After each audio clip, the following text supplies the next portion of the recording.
and welcome to day one of the AI Summit New York. I'm delighted to be joined by Jim Stratton, who is CTO of Workday. Welcome. Thank you, great to be here. So what are the key challenges your customers are facing and how are AI systems helping to ease them? I'll just start by saying Workday serves HR and finance software to a lot of largest companies in the world. Everybody's dealing with the changing environment, global macroeconomic issues, the shifting skills within the workforce and the need to reskill, upskill their workforce. And actually, AI is a big part of that, of how companies are able to more quickly navigate within the world of work, to retarget their workforce, to deal with the changing economic environment, run their business more efficiently with lower risk. AI is really at the heart of all of that, of allowing customers to move fast and navigate in an agile way in a very quickly changing world. And you've mentioned that you're dealing with largely quite sensitive data, like finance employee data. Yep. And given that the sort of responsible AI and concerns about ethical AI are dominating AI news, what are your feelings about this, and what is Workday's approach? Yeah, it's we're fortunate really in that we started out as an enterprise company, always focused on, exactly as you said, some of the most sensitive data that companies deal with around their employees, around their people, payroll, finance. It really is a lot of the most sensitive data that companies deal with. And so we've built the company around securing that data, maintaining privacy on behalf of the individual users. So if you think about something like GDPR, as that came along, we have to be in front of that as those rules, regulations, as the kind of the nature of work changes and how people treat data.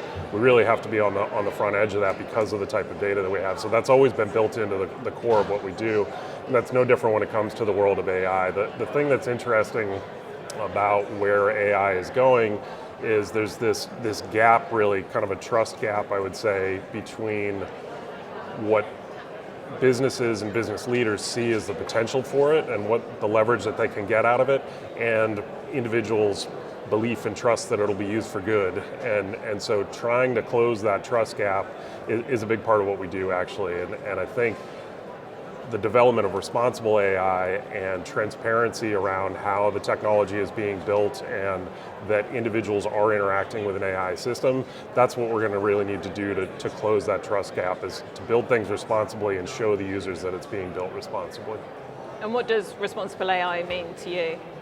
For us, what it means is, first and foremost, we always focus on human-machine teaming. So the interesting thing about this technology is it does have the ability to displace certain types of work, but it also has the ability to augment individuals and reskill, upskill individuals as well. So really focusing on that human-machine teaming and really enhancing individuals within their workspace. That's sort of first and foremost in terms of how we approach any of the types of solutions that we build.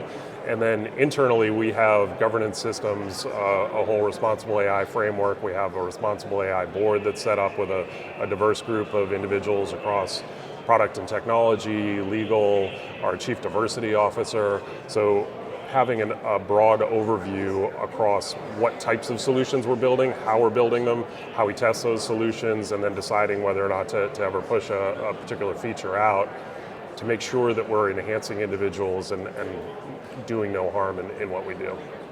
And we're in New York, which is obviously one of the epicenters of the global AI community. Mm-hmm. How important do you think that global conversation and collaboration is to where we're moving with AI? I think it's incredibly important. Again, coming back to that trust gap, and maybe even falling back to what I said before around GDPR and privacy, I think AI is really going to follow that same path in terms of regulation and the responsible and ethical implementation of it.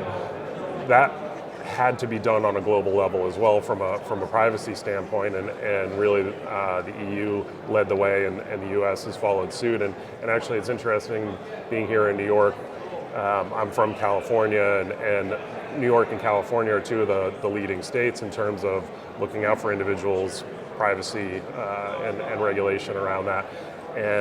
But it really follows that global standard. It's based on on work that was originally done in Europe and really set the foundation. I think that's going to be true for AI as well, is really getting to that global baseline where we get the ability to leverage some of this technology and some of the great work that we can get out of it, but while protecting people's rights and privacy as well.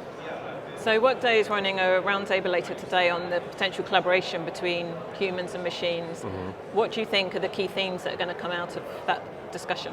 I think, again, just the baseline of focusing on human-machine teaming and that being the first fundamental principle of how we should all look to apply AI in the workforce. That's a big part of it, but I do think that trust gap and the ethical, responsible application of AI is going to be an important theme, and transparency and explainability in the underlying technology so that users understand what they're interacting with and why the system is recommending any particular thing that it's recommending to them. That explainability piece, I think, is going to be really important in closing that trust gap. Great. Well, thank you so much for joining us, and we really hope you enjoy the 2 days of the show. Thank you. Thanks, Jim.